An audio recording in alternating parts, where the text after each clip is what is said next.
नमस्कार, मैं हूं आपके साथ पूर्णिमा मिश्रा।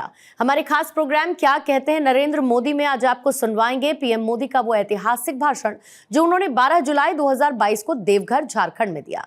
अपने भाषण में प्रधानमंत्री ने कहा कि आज हमारे देश के सामने एक और ऐसी चुनौती आ खड़ी हुई है जिसे हर देशवासी को जानना और समझना जरूरी है, और ये चुनौती है शॉर्टकट की राजनीति की।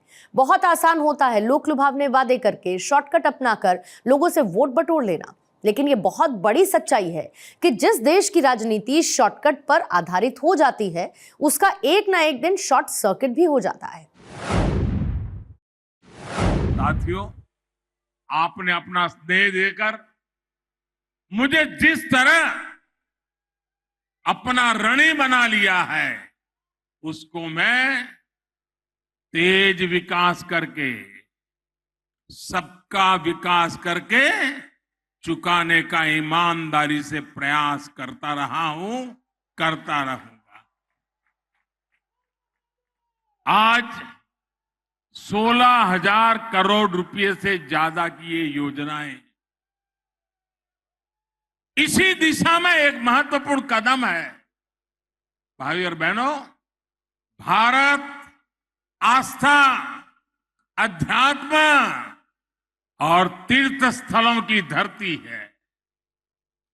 तीर्थ यात्राओं ने हमें बेहतर समाज और बेहतर राष्ट्र के रूप में गढ़ा है।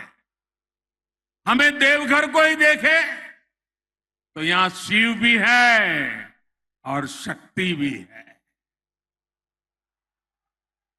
ज्योतिर्लिंग और शक्तिपीठ यहां दोनों मौजूद हैं। हर साल लाखों श्रद्धालु दूर दूर से यहां गंगा जल लेकर आते हैं। देश के अलग अलग कोने से आते हैं, बड़ी भक्ति भाव से आते हैं। लोगों को एक दूसरे की भाषा, बोली भले समझ आए या ना आए, लेकिन हमारी आस्था, हमारी सांस्कृतिक विरासत ये सांझी अमानत है। भारत की इन्हीं धरोहरों को सुरक्षित करने, इन तक पहुंचने का मार्ग आसान बनाने के लिए आज अभूतपूर्व निवेश किया जा रहा है।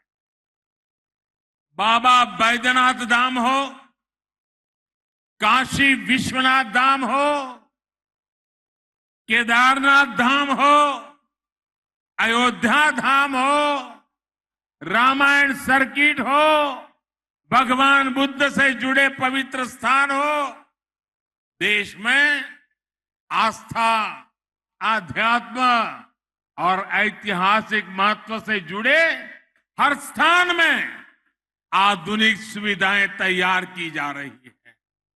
साथियों, आज पर्यटन दुनिया के अनेक देशों में एक आकर्षक उद्योग के रूप में रोजगार का बहुत बड़ा माध्यम बना हुआ है।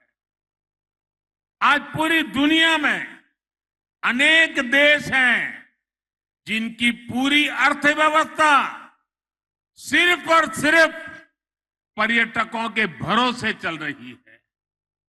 भारत के कोने कोने में पर्यटन की शक्ति अपार है, बहुत सामर्थ्य पड़ा हुआ है।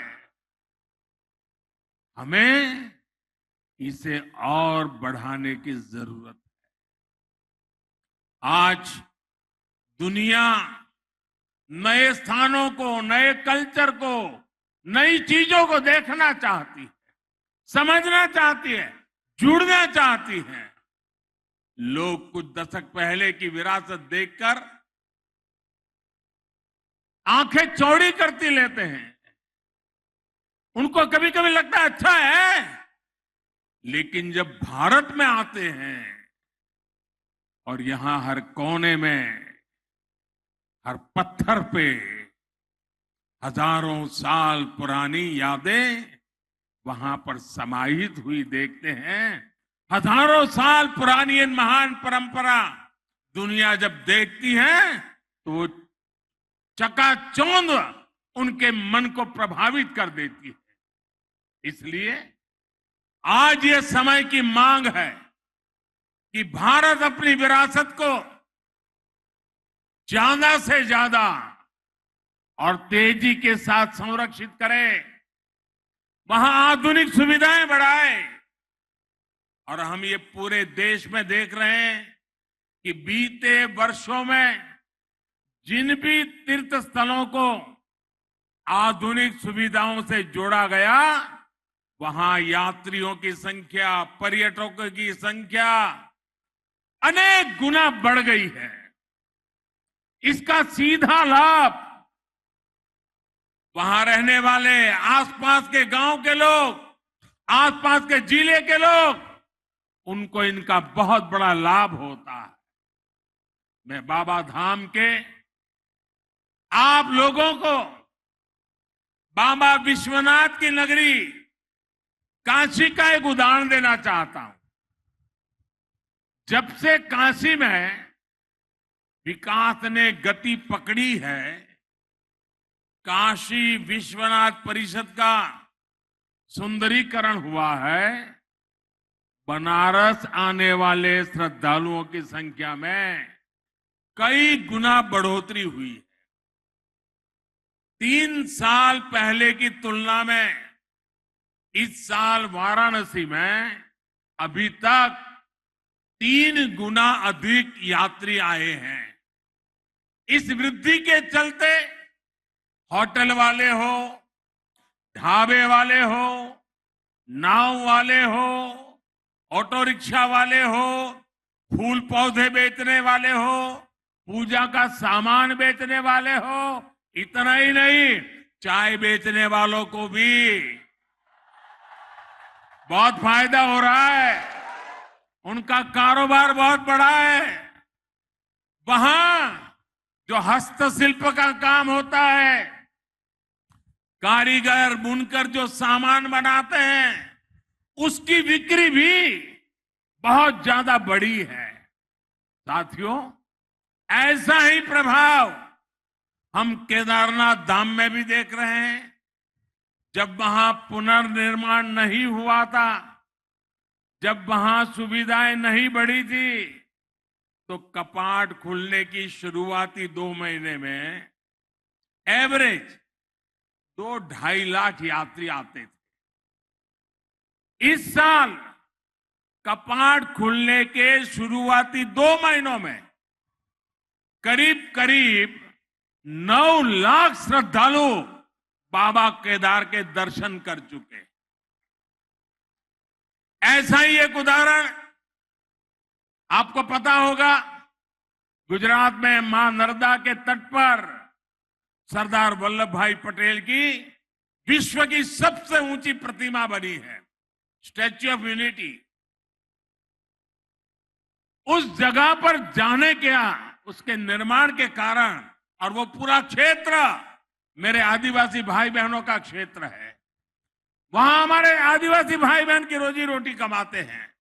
स्टैच्यू ऑफ यूनिटी बनने के बाद लाखों की तादाद में यहां लोग आते हैं, और ये टूरिस्ट वहां पर होटल, वहां के ढाबों में हैंडीक्राफ्ट के सामान खरीदना, सैकड़ों करोड़ रुपए भी खर्च करते हैं।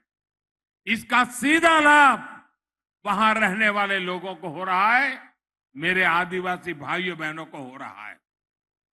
यानी जब पर्यटन बढ़ता है तो इसका फायदा गरीब को होता है, आदिवासी को होता है, दलित, वंचित, पिछड़े को होता है। झारखंड ने भी बढ़ती हुई कनेक्टिविटी, आस्था के स्थलों का सुंदरीकरण, पर्यटन को बढ़ाएगा, यहां पर रोजी रोटी को अवसर देगा, नौजवानों के लिए नए मौके मिलेंगे, स्थानीय लोगों की आय बढ़ेगी। ये हमारी सरकार के लिए बहुत गर्व की बात है कि 15 नवंबर हर कोई गर्व करता है पूरे देश में। 15 नवंबर भगवान बिरसा मुंडा के जन्म दिवस को हमने जनजातीय गौरव दिवस घोषित किया है, और अब पूरा हिंदुस्तान हर वर्ष इस बात को मनाएगा। धरती आबा बिरसा मुंडा के बेहतरीन और आधुनिक संग्रहालय के निर्माण का सौभाग्य भी हमें ही मिला है। मुझे विश्वास है जो परियोजनाएं आज हमने शुरू की है वो झारखंड के विकास को नई गति देने जा रही है। भाइयों और बहनों, हमारे लिए सबका साथ, सबका विकास, सबका विश्वास और सबका प्रयास ये सिर्फ नारा नहीं है। कल जो आप दीप जला रहे थे, आज रास्ते पर उमंग उत्साह से जो उमड़ पड़े थे, और आज भी जहां मेरी नजर पहुंच रही है लोग ही लोग हैं, इसका मतलब है कि लोगों को विकास चाहिए और विकास के लिए सबका साथ मिलता है। और सबका साथ, सबका विकास, ये मॉडल आज देवघर में सबके सामने नजर आ रहा है। भाइयों बहनों, ये जो विकास हो रहा है ये सिर्फ एक नारा बोलने के लिए नहीं है, ये हमारी निष्ठा का प्रमाण है, हमारी नीयत का प्रमाण है, हमारे परिश्रम का प्रमाण है। बीते 8 वर्षों में हमें उनको सशक्त किया है जिनको पहले सिर्फ राजनीतिक नारों में समेट दिया गया था।